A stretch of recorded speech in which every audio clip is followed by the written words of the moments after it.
Good morning. Today's post is prompted from a question by Paul Gopal on discoveringyourcosmicself.com. And he says, Namaste Deepak and Menas, thank you for this enlightening book. How do we share this with the future generations? Do you have a message for them? So this prompted my post today, which is how do we unleash infinite potential and take our next evolutionary journey to what could be called the meta-human, the meta-human. This term I heard first from Lindsay Briner, who's an explorer of consciousness, a fellow explorer of consciousness. She is getting her PhD right now on consciousness studies. So thank you, Lindsay, for introducing this term to me, the meta-human. Okay, so let's start right from basics, okay? Consciousness is non-local. Consciousness is formless. Consciousness is the knowing element in every experience. Consciousness is both experience and the knowing of experience. So, if we totally understand that, consciousness is non-local, consciousness is formless, consciousness is the knowing element in every experience, consciousness is that which makes all experience possible. Consciousness conceives, governs, constructs, and becomes the human body-mind and everything else that is called an experience, including what we call the universe. It has no form, so it's infinite, non-local.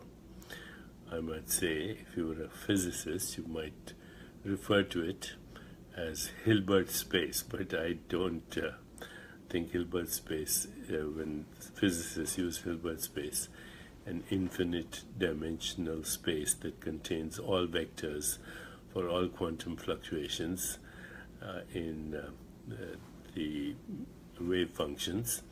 They don't think of it as consciousness, but I am saying right now that it is. Too bad for physicists if they don't agree. Okay, so if we totally get this, then the human body-mind is not the subject of experience. The human body-mind is the object of experience. The mind is a human construct for the experience of emotions and thoughts and insight and intuition and imagination and introspection and creativity and insight.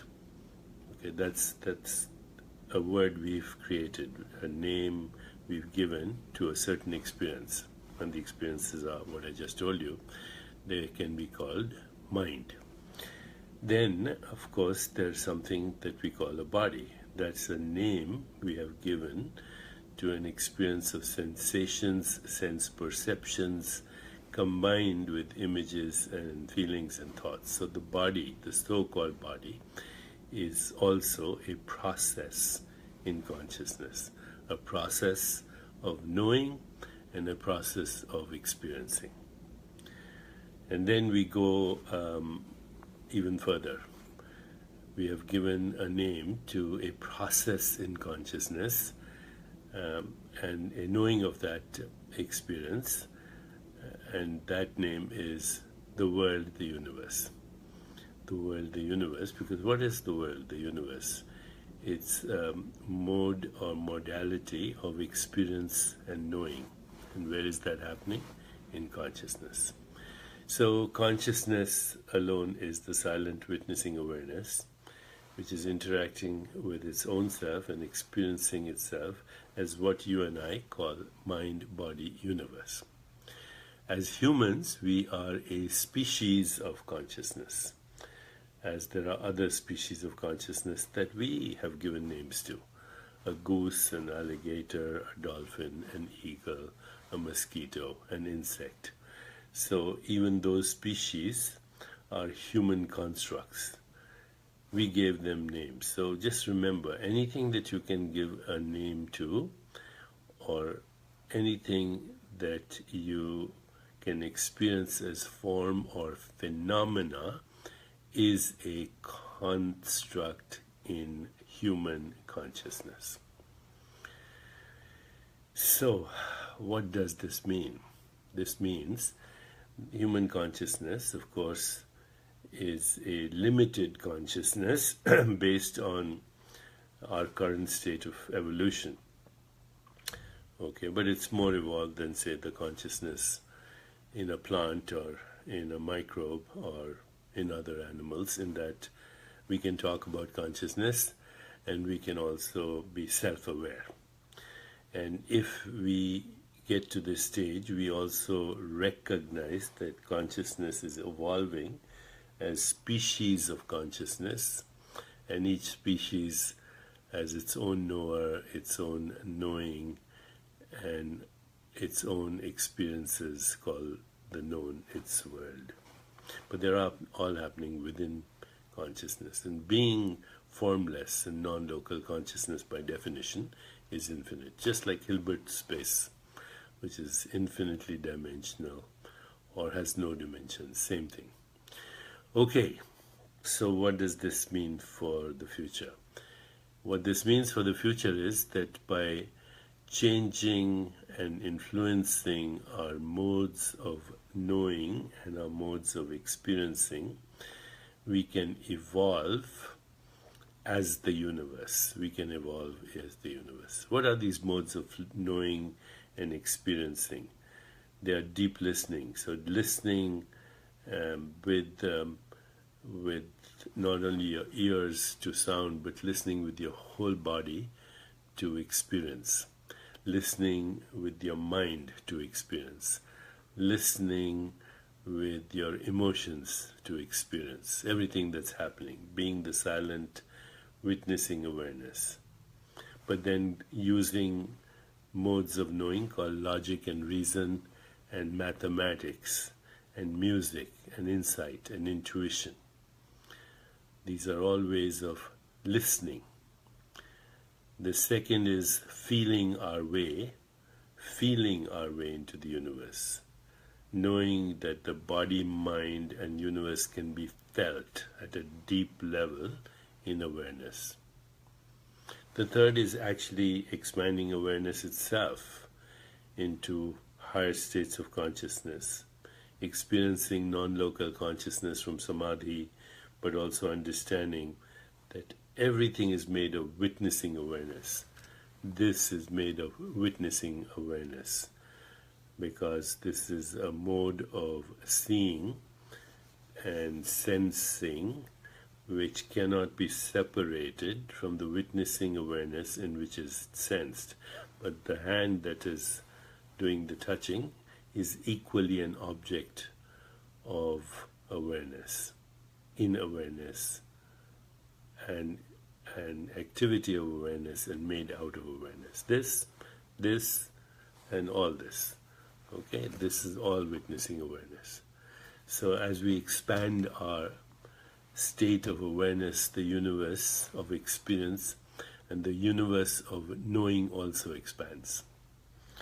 And then, of course, there is acting in the world which is without bias, without prejudice, without certainty, without habitual modes of expectation, walking into the unknown in every moment of time. This is true faith. Recognizing that we live and breathe in the unknown, because the known has already happened, it doesn't exist anymore. The unknown is where we live and breathe and move, and the unknown is the field of infinite possibilities. Then going even further, harnessing the powers of synchronicity, understanding that everything that is happening around us is deeply interrelated. The interrelatedness of being, which is the simultaneity of correlated space-time events in the universe. And finally, taking responsibility for choosing our experiences and choosing our modes of knowing and experiencing. This is what it would mean to begin the unleashing of infinite potential in human consciousness, which conceives, constructs, governs, and becomes its reality. The main thing to get over is that you are a body-mind that is experiencing a universe. No, the body, mind, and the universe are all equally objects of experience in a formless consciousness that is not in time, that was never born, and that is not subject to death. The consciousness, the knowing element in every experience is present always, is timelessly present in every time-bound experience. So when we know this, then you say, okay, so what does it mean that, we just discovered 7 planets, Earth-like planets in a solar system 30 light years away? What does it mean to land men on the moon or women on the moon? What does it mean to create an intergalactic space probe and land a rover on Mars? What does it mean to reach out to other universes? What about machine learning? What about deep learning? What about augmented reality? What about virtual reality? What about the future hybrid forms of humans and artificial intelligence? What about it? They're all our creation. They're all the creation of consciousness that explores itself, both as inner space and outer space. And there are no boundaries in the ultimate reality. Once I asked quantum physicists, a bunch of physicists, to come up with one definition, only one definition, that would satisfy everybody in quantum mechanics. And the definition they agreed with was there are no boundaries in the universe. So there are no boundaries, literally, because every boundary is notional, conceptual, or perceptual. Go deep within. Boundaries don't exist. Boundaries don't exist. Boundless inward in the atom and boundless outward in the cosmos is just being, existence, awareness.